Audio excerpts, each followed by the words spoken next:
Hola, ¿qué tal? ¿Cómo están? Muy buenas noches.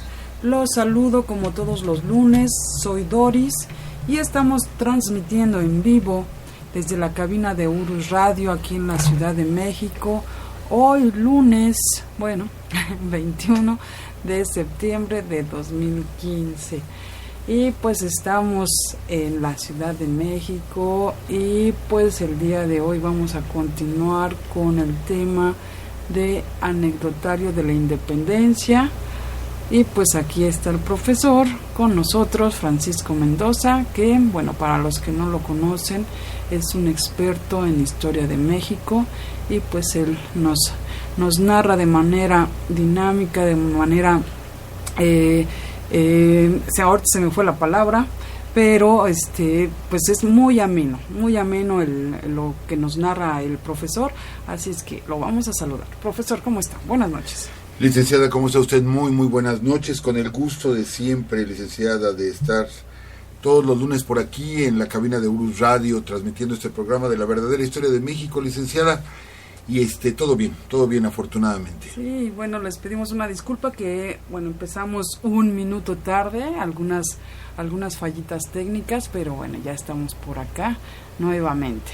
Profesor, ¿estoy en lo correcto de que es anecdotario de la independencia? Sí, licenciada, aprovechando precisamente las fechas del 205 aniversario del inicio de la lucha armada por nuestra independencia. Vamos al inicio oficial, porque la lucha se había dado ya anteriormente. Tenemos por ahí un programa de Urus donde estuvimos hablando de los intentos previos en México por lograr o conseguir su independencia.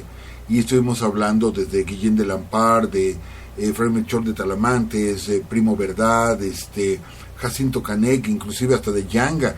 Y nos fuimos hasta Martín Cortés, el hijo, por así decirlo, bastardo de Hernán Cortés, y su hermano, también el otro Martín, el hijo legítimo, que también tuvieron la idea por el siglo XVI de independizar el virreinato. De hecho, es la parte oficial, porque ya con ese movimiento no se termina, pues la lucha no queda como un movimiento aislado, hasta que se consuma el 27 de septiembre de 1821, licenciada. Pues sí, profesor, de hecho, ya la semana pasada pues estuvimos aquí precisamente transmitiendo el mero día, el día que festejamos precisamente nuestra independencia, y que pues igual nos comentaba usted que hay varios países centroamericanos que también festejan precisamente en ese mismo día su independencia. Y pues vamos a empezar con este tema, a continuar con este tema. Sí, licenciada, son 5 países de Centroamérica, es Guatemala, El Salvador, Costa Rica, Nicaragua y Honduras. Estos 5 países tienen coincidentemente nuestra misma fecha de mes y día para celebrar su independencia, pero ellos de 1821. Curiosamente, hace unos días tuve la oportunidad de estar en la República de Guatemala, y ahí nos decían que platicábamos pues con los amigos hermanos guatemaltecos, y nos decían es que nuestra independencia dependió de la de ustedes. Y pues sí, de hecho ellos se independizan sin disparar un solo tiro, licenciada. La lucha se había dado acá. Aquella zona era la Capitanía General de Guatemala, no era el virreinato, pero de todos modos el efecto, sí, que se causó pues llegó con ellos, y hubo un momento en el que ellos fueron parte del Imperio Mexicano, parte del Imperio de Agustín de Iturbide, en el que formaron pues estas provincias, en ese momento provincias, incluida la provincia del Soconusco, que es Chiapas, pero ellos, cuando estas provincias declaran su independencia, Soconusco dijo que ellos no se independizaban y que ellos se integraban a México. Por eso, el día de hoy es la mitad del territorio de Chiapas, pero pudo haberse quedado Chiapas como parte de estas ¿cómo se llama? De estas provincias, licenciada. Pero yo quisiera comenzar, quizá de lo que vamos a hablar hoy es un poquito, por así decirlo, licenciado, un poquito más fuerte. Yo sí quiero yo sí quiero compartir con ustedes. Hay una pequeña molestia, hay un desangelamiento, licenciada.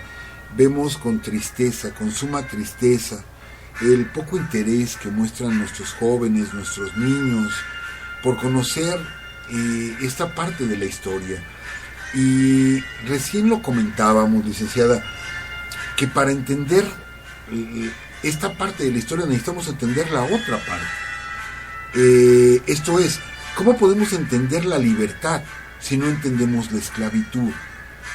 Entonces no vamos a apreciar cabalmente la libertad mientras no sepamos exactamente qué fue la esclavitud, ¿sí?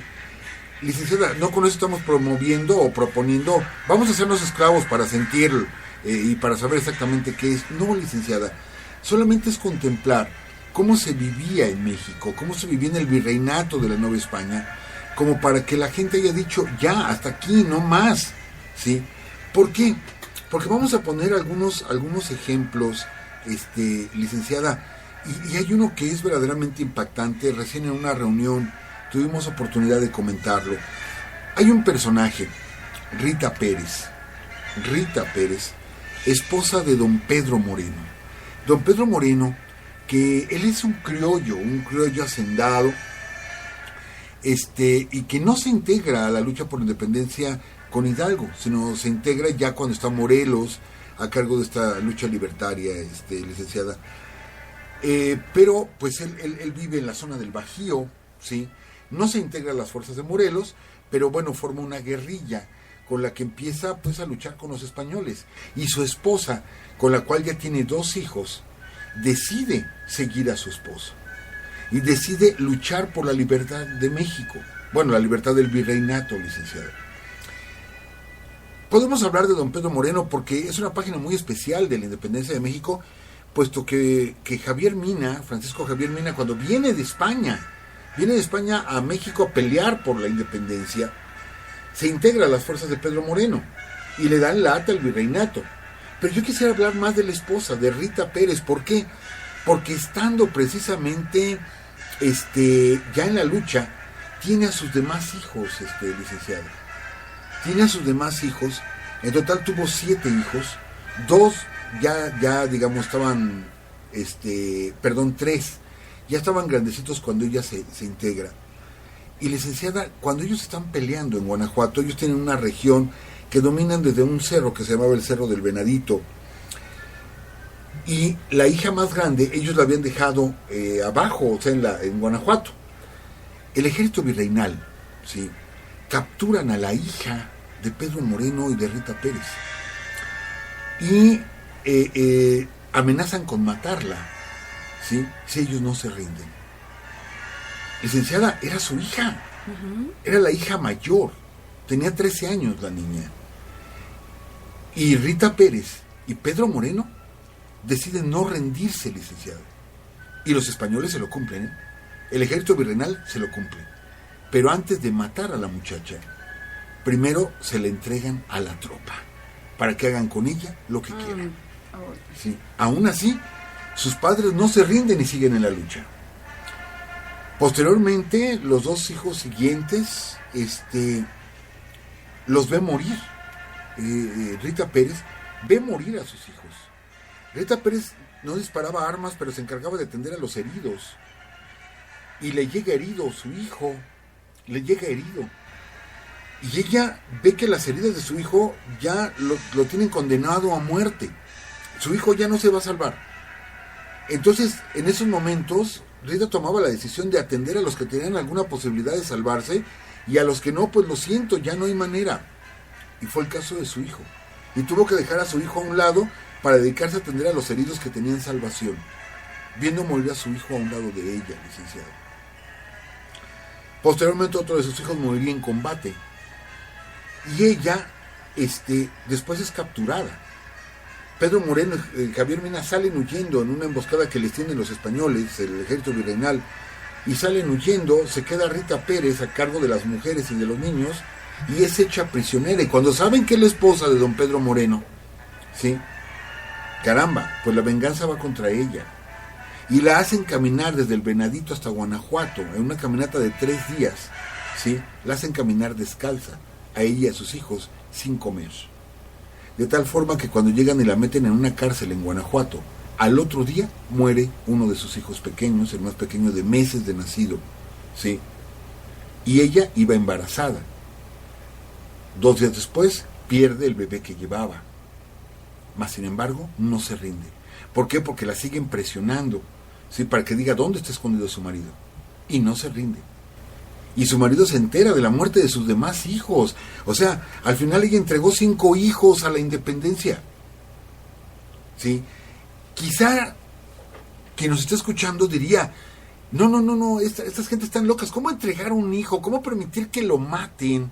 O a mi hija, ¿cómo permitir que le entreguen a la tropa y no rendirme? Váyanse al diablo, claro que me rindo, primero están mis hijos. La pregunta aquí que surge, licenciada, ¿sí? ¿Qué tenían en la cabeza don Pedro Moreno, doña Rita Pérez? ¿Qué tenían en la cabeza? Como para decir, ¿es mejor seguir peleando que aún tener la vida de nuestros hijos? Es la pregunta que nos hacemos. ¿Qué se vivía entonces? La semana pasada dijimos que la población indígena del país se había diezmado porque no querían tener hijos y los obligaban a parearse, como cruzar caballos o cruzar vacas, etcétera. Los obligaban a parearse, ¿sí? Para que tuvieran hijos para trabajar en las haciendas. Y ellos mejor no querían tener hijos. Imagínense entonces, y eso que eran criollos, ¿eh? Por eso lo dije al principio, eran criollos, tenían una buena posición, pues prefirieron a sus hijos muertos, ¿sí?, que dejar de pelear. Entonces, imagínense, insisto, lo que ellos veían, lo que ellos vivían, para tener ese coraje y esa rabia de entregar a sus hijos a la muerte.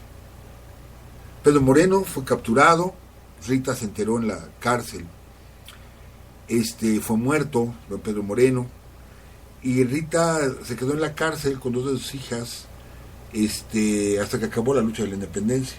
Después fue liberada y acabó en la miseria. Ella había perdido absolutamente todo y vivió bastante tiempo. Murió por ahí de 1860, ya en la época juarista, y ella sobrevivía atendiendo una tortillería, licenciada. Eso también es fuerte.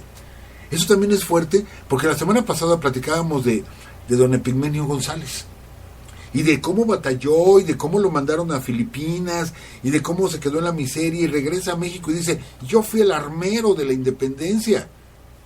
Ah, pues muchas gracias, vete a tu casa, ¿no? Y hasta que uno de nuestros presidentes se apiada de él. ¿Por qué no recordamos a esta gente? ¿Por qué no agradecemos a esta gente? ¿Por qué doña Rita tuvo que entregar la vida de sus 5 hijos y terminó atendiendo ni siquiera era de ella, atendiendo una tortillería? Es triste todo esto, pero vemos que si eso sucediera ahora, creo que una parte importante de nuestro pueblo, licenciada, es tan inconsciente que si eso sucediera ahora, la historia se repetiría y se convertirían en héroes anónimos por completo, porque desgraciadamente si le preguntamos a nuestros hijos, ¿sí?, y esto que voy a decir todavía es más fuerte, ¿cuál es la alineación del equipo América, o del equipo Guadalajara, o del equipo Chivas del domingo pasado? Nos la dicen. No la sabemos, sí. Nos la sabemos perfectamente, y quién metió los goles y todo. Pero el colmo, licenciada, el colmo es que en los últimos años, si les preguntamos cuál fue la alineación del Barcelona, o del Milán, o del Juventus, puros equipos europeos, se la saben. Ya no solo la de México, la de los europeos se la saben. Y si les preguntamos por el nombre de un héroe de nuestra independencia, a veces nos dicen Pancho Villa. Pero ¿qué podemos esperar, licenciada? Si nuestro actual embajador en Inglaterra, egresado del ITAM, ¿sí?, que es nuestro embajador en Inglaterra y es nuestro embajador en Irlanda del Norte, el embajador, o sea, representa la máxima autoridad de los mexicanos ahí. En el último grito dijo, viva Porfirio Díaz, viva Emiliano Zapata. Como que se nos equivocó, por tantito, cualquier cosa, 100 Nada años. Nada más. Y es nuestro embajador en México, o sea, en Inglaterra, el embajador mexicano en Inglaterra. E insisto, con todos los títulos, licenciado en no sé qué tantas cosas, y egresado del ITAM. Perdón, no sé si él vaya a escuchar esto, no lo escuche, pero es un verdadero burro cargado de libros. Es un verdadero burro. ¿Cómo voy a representar a México, a mi país, si ni siquiera, o sea, a ese nivel, licenciada, a un nivel diplomático? Y no fue a una nación pequeña, olvidada, por allá en el Océano Pacífico, en una isla del Pacífico, con Inglaterra, y ni siquiera conocer a los héroes de su independencia. ¡Qué vergüenza de mexicano! ¡Qué vergüenza de mexicano, licenciado! De ese tamaño. Sí. Entonces, ¿cómo podemos decirle a nuestros niños, oye, apréndete esto, si vemos el ejemplo que nos están dando las autoridades? Pero bueno, ¿qué podemos? Que también estaba borracho, ¿no? Ah, sí, esto fue en Coahuila, que dio el grito completamente alcoholizado, o sea, caramba, qué vergüenza, qué lástima, sí, era un tipo de una población Parras, creo, o algo así, en Coahuila, y de veras, total y absolutamente alcoholizado, lo estaban ahí deteniendo en el balcón municipal, qué vergüenza, definitivamente. Sí, desafortunadamente tiene razón, profesor, porque, bueno, a mí me ha tocado preguntarle precisamente a algunos niños de algunas escuelas que, bueno, que me digan algunos héroes de la independencia, y se confunden mucho con héroes de la revolución, con los niños héroes.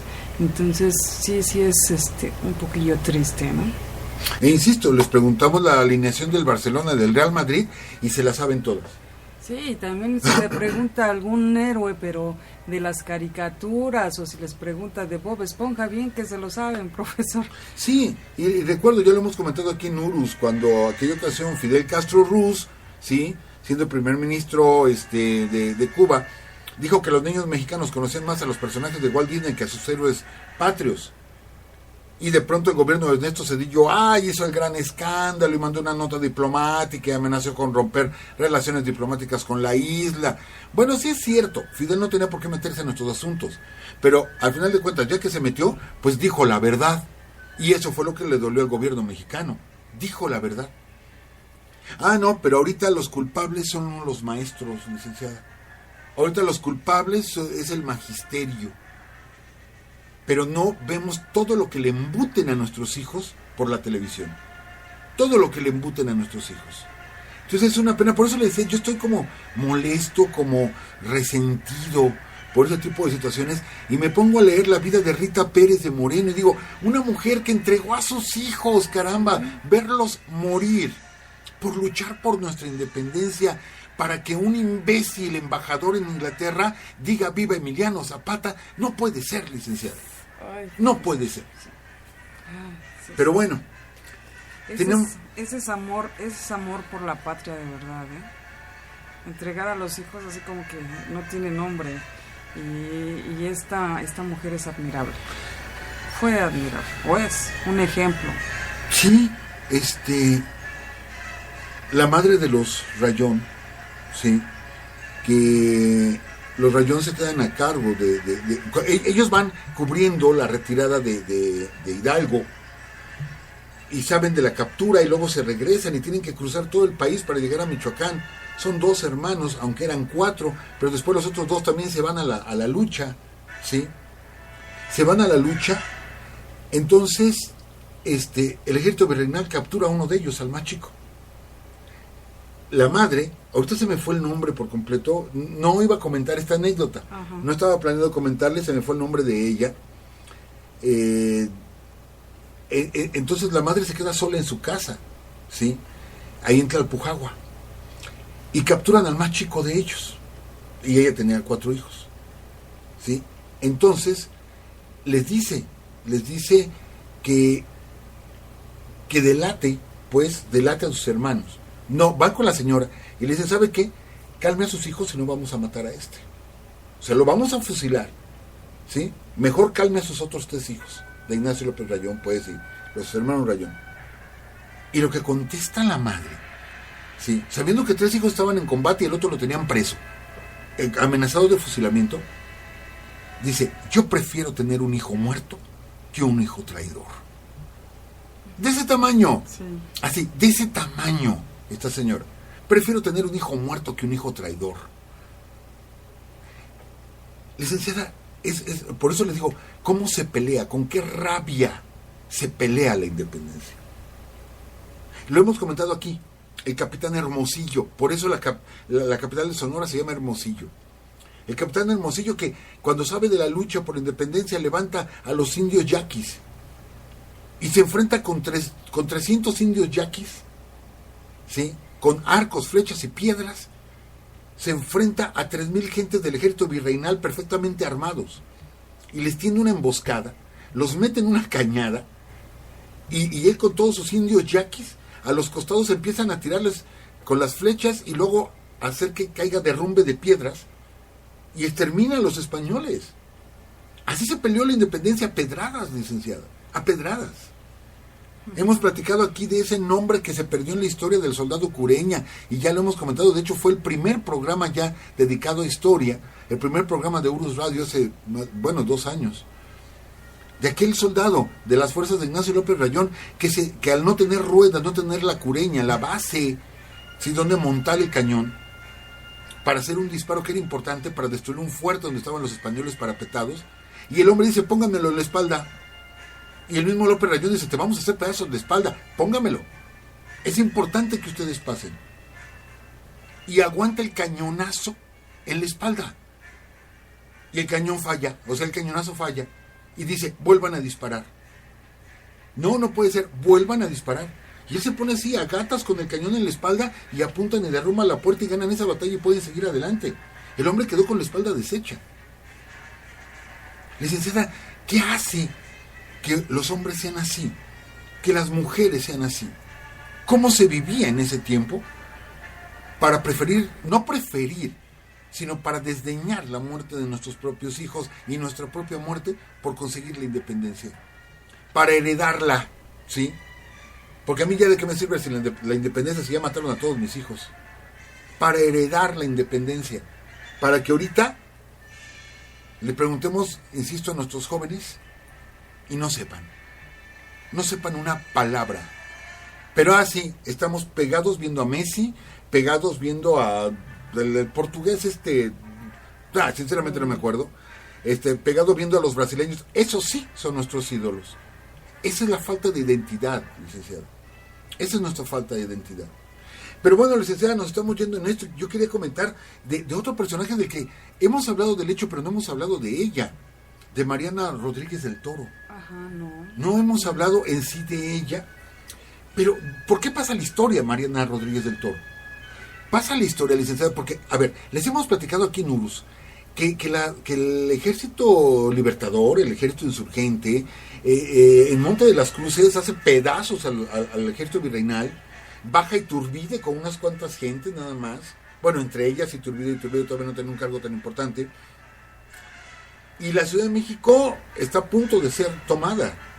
Baja Allende y creo que fue Abasolo, y hablan con el virrey, le dicen rinda la ciudad, y el virrey dice no, vamos a resistir, pero no iban a resistir, y se empieza a mover como que el levantamiento urbano, sabiendo que desde la Ciudad de México ya se veían las hogueras de los insurgentes allá en la Sierra de la Jusco, y de pronto Hidalgo agarra y dice vámonos, y se regresa, y es la duda que siempre tienen los historiadores, tenemos nosotros, ¿por qué se regresó Hidalgo cuando pudo tomar la Ciudad de México? Bueno, porque mucha gente acusaba, es que en la Ciudad de México no iba a haber apoyo. Claro que iba a haber apoyo para Hidalgo. Poco después pierde Hidalgo en Puente de Calderón y empieza su emigración hacia el norte. Es traicionado en Acatita de Baján por este traidor Elizondo. Se los llevan a Chihuahua, ¿sí? Y parece ser que todo se acabó. Aunque Hidalgo ya había dejado a Morelos instrucciones de tomar el sur. Y Morelos estaba comenzando a levantarse.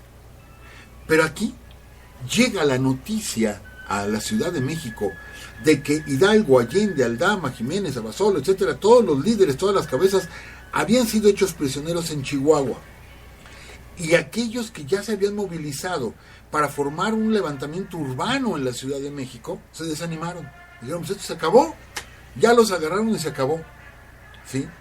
Y de pronto en una reunión, o sea que ellos hacían estas reuniones para planear sus estrategias, de pronto agarra esta señora Mariana Rodríguez del Toro y se levanta enojada, ¿sí?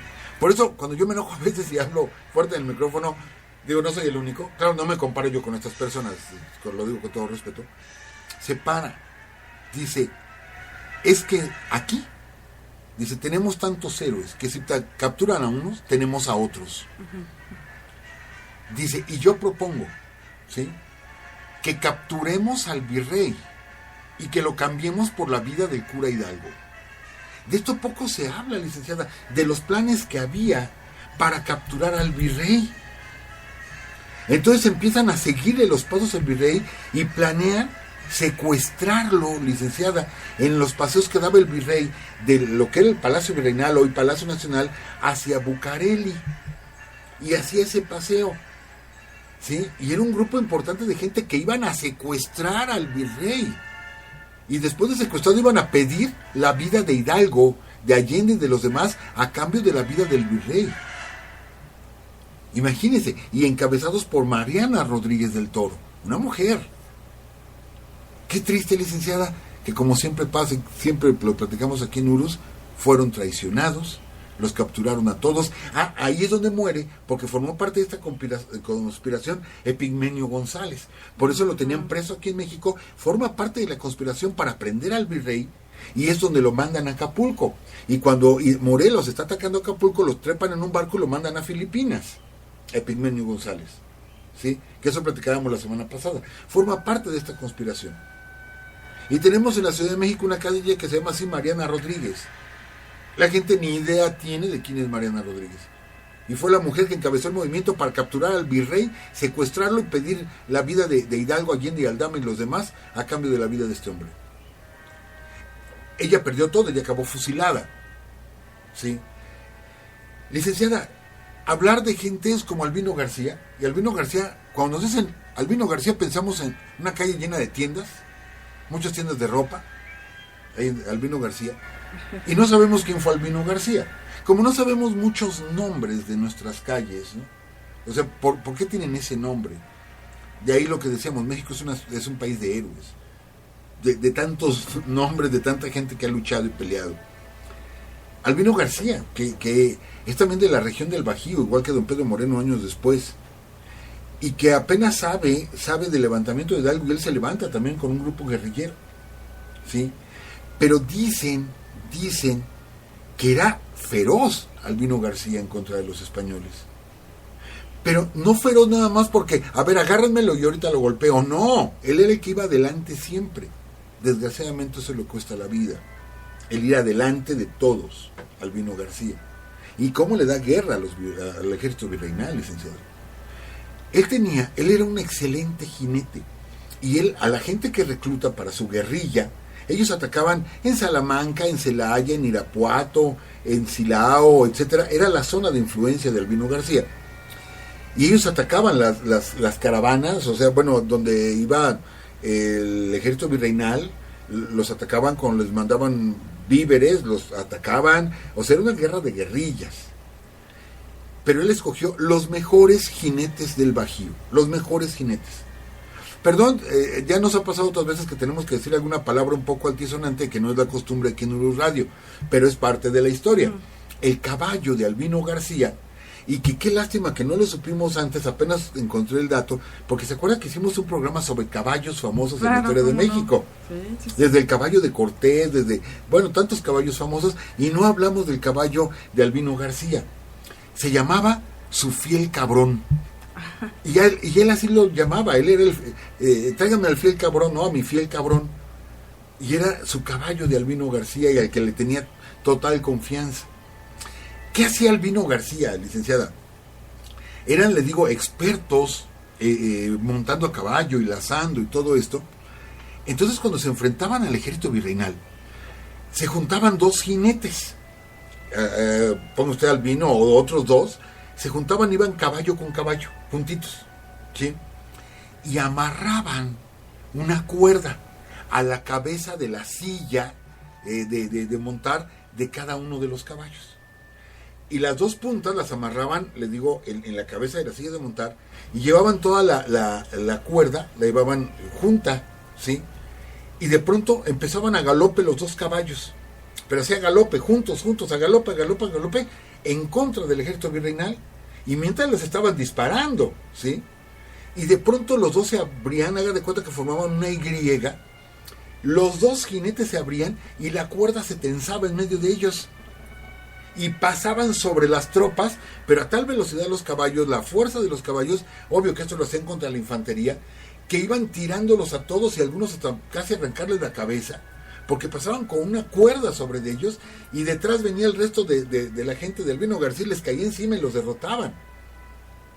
Él impone esa estrategia para pelear. O sea que era tremendo, Albino García era tremendo. Desgraciadamente muere muy pronto la lucha de independencia en 1812 de un balazo, pero le digo porque ellos acostumbraban a ir adelante, ¿sí?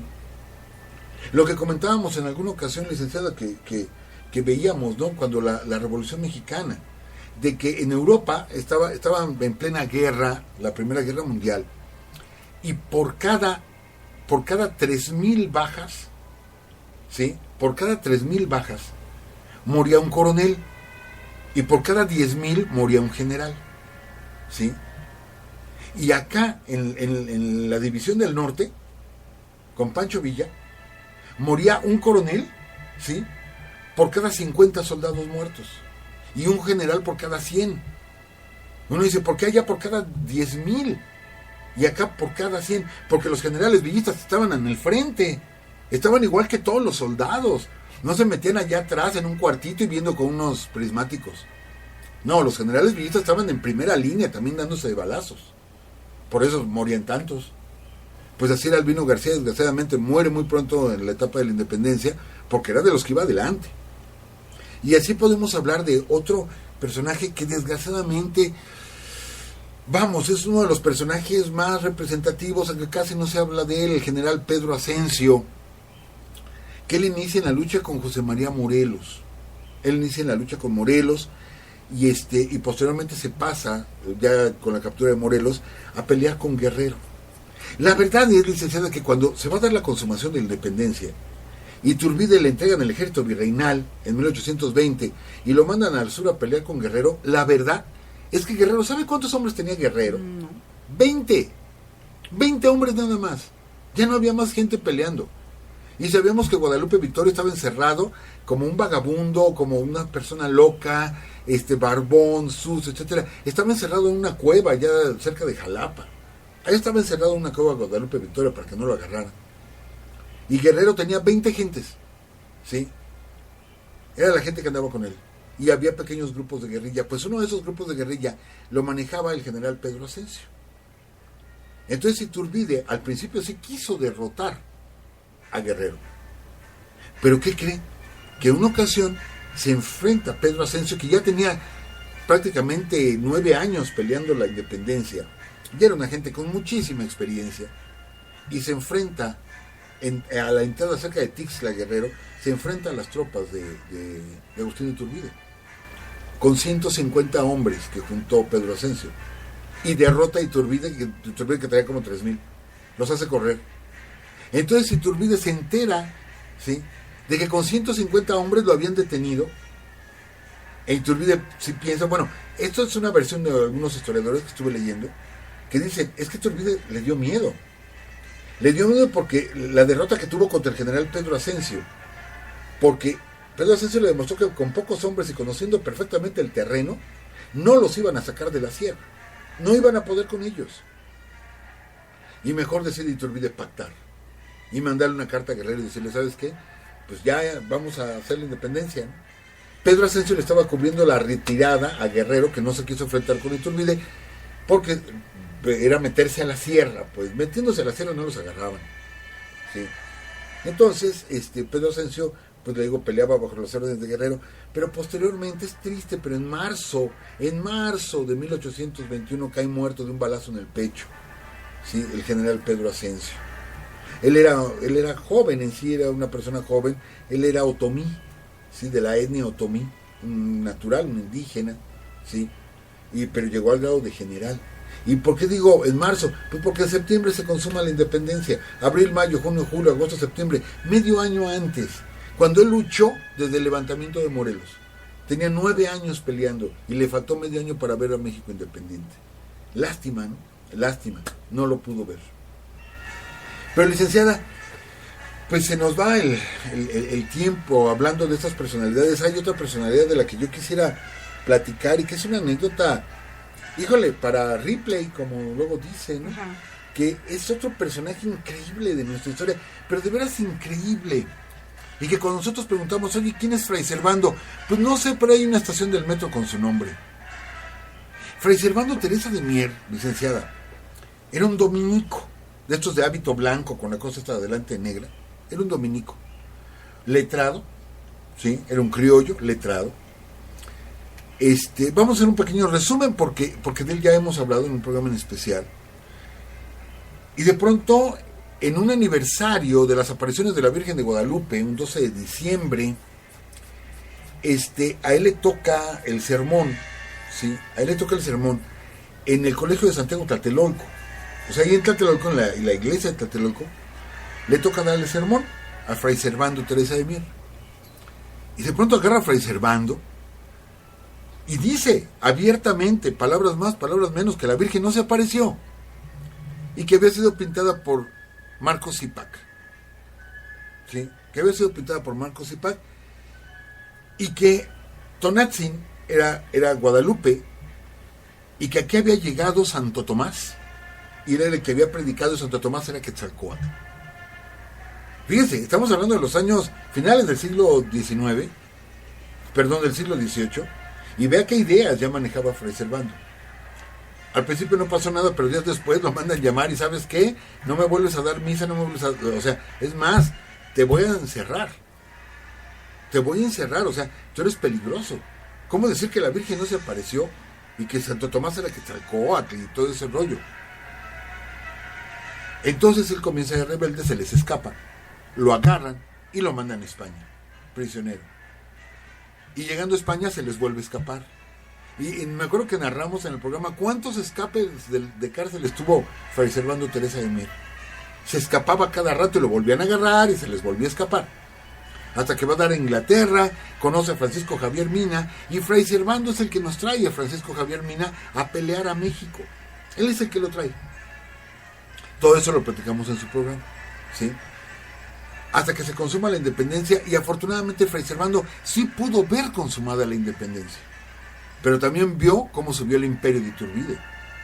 De hecho, Fray Servando fue diputado, ¿sí?, de la primera regencia en México. Pero, ¿a qué parte queremos llegar exactamente, licenciada? A la parte donde él muere, donde Fray Servando muere.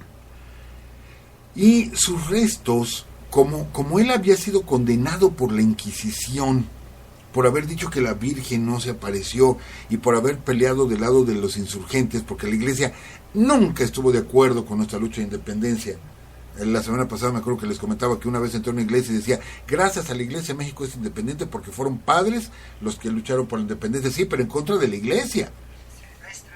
Si no, no le hubieran arrancado la piel de las manos a Hidalgo, ¿verdad? O sea, fueron excomulgados. Ya dimos los datos la semana pasada. Bueno, pues Fray Servando estaba, no excomulgado, pero sí condenado. Entonces cuando él muere, lo entierran, licenciada, no en Tierra Santa, sino lo entierran prácticamente en la calle, ¿sí?, a un costado del convento de Santo Domingo, que hoy es la calle de Brasil. Pero ahí donde queda enterrado Fray Servando, posteriormente se hacen algunas obras de remodelación. O sea, él no queda en el terreno exactamente del panteón, del convento. O sea, el convento tenía un panteón, no queda en los terrenos exactamente del panteón, sino a un ladito, para no quedar con los buenos, el que era de los malos, ¿sí? Y cuando hacen estas obras de remodelación y abren la calle, encuentran momias. Resulta que los cuerpos de estos dominicos se habían momificado, y entre ellos la momia de Fray Servando Teresa de Mier. Entonces, un circo compra las momias para exhibirlas, ¿sí? Y exhiben la momia de Fray Servando, uno de nuestros próceres de la independencia, en un circo su cadáver pues, exhibido. Después se pierde. Hay tres posibilidades. Unas dicen que, bueno, estuvo viajando por varios países. Bueno, una dicen que hicieron la exposición de las momias en varias ciudades de México y que allá en Puebla ya no quisieron cargar con ellas y por ahí las aventaron y las enterraron. Es lo que hay una versión. Entonces a lo mejor la momia de Fray Servando está en Puebla. Otra versión dice que no, que fue en Argentina, donde este circo se deshizo de las momias y que por allá las enterraron. Pudiera ser Argentina. Y otra versión dice que fue en Bélgica, donde se deshicieron de las momias. Entonces, Fray Servando, sus restos pueden estar en Argentina, pueden estar en Bélgica o pueden estar en Puebla. Pero qué curioso fin. ¿Por qué? Porque decíamos, nunca se estuvo quieto Fray Servando. El lugar donde lo encerraban se escapaba. Y mire, la última vez que ya muere, lo entierran, pues se escapó y hasta ahorita no sabemos dónde anda nuestro admirado Fray Servando Teresa de Mier. Todavía anda por ahí vagando este hombre. ¿Qué le parece todo esto, licenciado? Ay, profesor, pues otras historias más que no sabíamos, que no conocíamos, sobre todo de estas grandes mujeres que entregaron todo por la patria, que ya lo había comentado, ¿no? Y pues bueno, vamos a continuar con estos temas para que igual de alguna manera este amor que el profesor también tiene por la historia de México llegue a todos ustedes, y este conocimiento también que él nos transmite lunes tras lunes. Y pues bueno, profesor, antes de que se nos vaya el tiempo, igual quiero comentar que sabemos que han escrito varias personas a nuestro correo electrónico, pero desafortunadamente algo pasa en el correo que no se puede abrir. Entonces pues vamos a tratar de arreglar esta situación. Les pedimos disculpas, ya nos comentaron que han mandado esos mensajes, así es que esperamos que en esta semana se pueda solucionar para que el próximo lunes hagamos aquí ya en vivo sus comentarios. Y pues también profesor, hay un mensaje también donde proponen, ¿sí?, que hable usted de la leyenda del Quinto Sol. Entonces, ¿cómo ve esto? Bueno, hicimos algunos programas donde hablamos de algunas leyendas mexicanas y fue de mucho agrado para las personas que nos escuchan. La leyenda del Quinto Sol es preciosa, preciosa, preciosa. Entonces, con todo gusto, es más, híjole, es que tenemos un montón de temas pendientes, licenciada, que hablar aquí en Uru Radio. Pero yo le propongo esto, la próxima semana hablamos de la leyenda del Quinto Sol, pero yo le voy a pedir a las personas que nos están escuchando que tengan a la mano una imagen del calendario azteca, mal llamado calendario azteca porque es una piedra solar, mal llamado calendario azteca, o solamente con que tengan una moneda de 10 pesos, pero que la tengan a la mano mientras están escuchando el programa, para darles algunas indicaciones, porque ahí está escrita la leyenda del Quinto Sol en las monedas de 10 pesos, licenciada. Pero si tienen toda la imagen del calendario, pues sería mejor. Perfecto, pues muy bien, pues esperaremos este tema. Y también antes de cerrar el programa, profesor, tengo un comercial que también ya me están diciendo que no lo dije, pero pues todavía tenemos un minutito, así es que para todos aquellos amantes del ajedrez, próximo domingo es 27, ¿sí? O 29, es 27 o 29. Bueno, el próximo domingo, 27. Sí, 27. Próximo domingo en la explanada de la delegación Iztacalco tendremos un torneo de ajedrez, así es que los esperamos por allá. Va a empezar a las 9:30 de la mañana, son 5 rondas, y si ustedes van por primera vez y dicen que han escuchado este comercial de Gurú Radio, pues les tendremos una sorpresita. Así es que por allá los esperamos. Profesor, por favor. Haremos lo posible, licenciado. Bueno. Haremos lo posible por estar en el torneo de ajedrez. Pues que estén muy bien, cuídense mucho. Y por acá nos escuchamos el próximo lunes.